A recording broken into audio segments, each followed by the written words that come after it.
अच्युतं केशवं कृष्णदामोदरं रामनारायणं जानकीवल्लभम्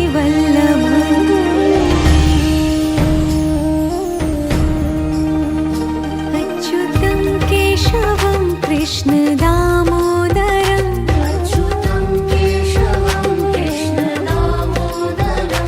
रामनारायणं जानकीवल्लभम्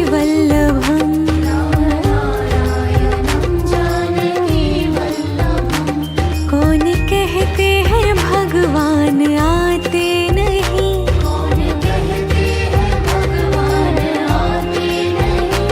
तुम मीरा के जैसे बुलाते नहीं